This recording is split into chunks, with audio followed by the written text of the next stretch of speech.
Sommes-nous satisfaits de notre système de taxation? En général, personne n'est jamais content de se faire imposer des taxes. Mais du moins, est-ce que l'application est équitable envers tous les citoyens? Un vieux dicton proche-oriental dit « Nul ne remet au temple un bien destiné à nourrir sa propre famille ». Pourrait-on traduire ceci de nos jours et dire « Avant de remettre les dus au gouvernement, nous devons commencer par nourrir nos familles ». Je vais me pencher sur les types de taxes imposées. Taxes sur le revenu perçues par les paliers fédéral et provincial.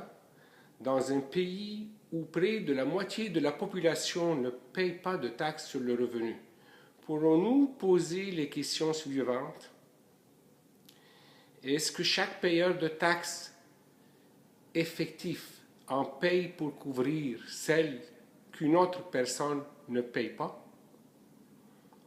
Est-ce vrai que tous ceux qui ne payent pas de taxes sont vraiment des personnes à faible revenu? Est-ce vrai qu'en bonne partie qui ne payent pas de taxes sont des personnes ou des entités parmi les plus riches du pays?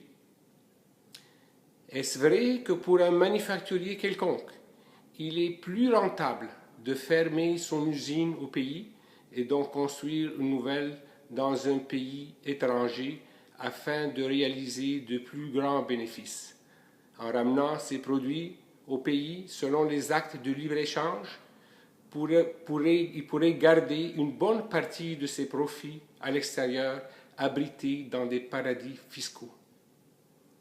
Pourquoi les pratiquants des métiers libres qui réalisent des revenus élevés peuvent recourir aux services de comptables et ou fiscalistes avertis qui trouvent en toute légalité, des moyens pour contourner les lois et faire payer à leurs clients des montants infimes en taxes? Pourquoi depuis des années, les ministères de revenus usent de pratiques inusitées dans l'interprétation des zones grises de la loi et se grouillent à exterminer les petites et moyennes entreprises, laissant le champ libre uniquement aux grands joueurs? Sommes-nous contents de la disparition des petits commerces engloutis par les géants des grandes surfaces? Pourquoi les employés salariés sont les seuls bons payeurs de taxes? Pourquoi les taxes du revenu sur les entreprises sont appliquées en fonction du profit engendré et non en fonction du chiffre d'affaires? Maintenant, l'autre type de taxe, c'est les taxes de vente, TPS et TVQ au Québec. Concernant la taxe sur les produits et services, sommes-nous convaincus de son équité?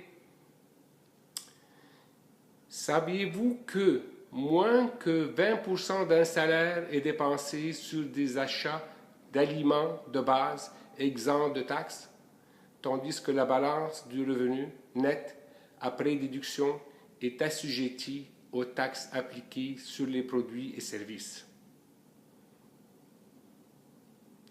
Comment peut-on accepter que les moins fortunés de la société payent pour leur essentiel, familiaux, habits, souliers, produits de nettoyage, médicaments sans prescription, etc., le même pourcentage de taxes payées par la classe la plus aisée? Pourquoi des essentiels tels que l'électricité sont imposés? Maintenant, pour les taxes municipales et scolaires, j'ai beaucoup de difficultés à accepter l'application de ces taxes-là, spécialement parce que personne n'en parle. Je les qualifie par excellence les taxes les plus injustes du pays. Pourquoi le calcul de ces taxes n'est pas en fonction du revenu des habitants, mais plutôt sur la valeur estimée de leur maison? Quel service supplémentaire reçoit une résidence qui paye 5 fois plus de taxes qu'une autre avoisinante? Pourquoi la valeur des services offerts à une habitation n'est pas mesurée en fonction des taxes imposées? Pourquoi cette ségrégation dans le domaine immobilier? Les habitants d'un secteur doivent forcément faire des revenus élevés. Pourquoi le propriétaire d'une résidence dont le revenu diminue est obligé de la vendre faute de pouvoir acquitter les taxes municipales et scolaires qui ne tiennent nullement compte de son revenu?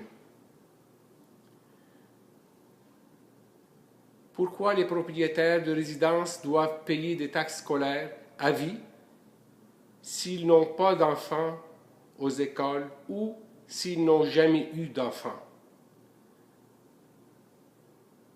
En résumé, bien que notre pays soit classé parmi les meilleurs du monde, ceci ne doit pas nous distraire des grosses failles qui existent dans notre système de taxation. Nous devons, hélas, travailler fort à l'améliorer afin de le rendre plus juste envers tous les citoyens.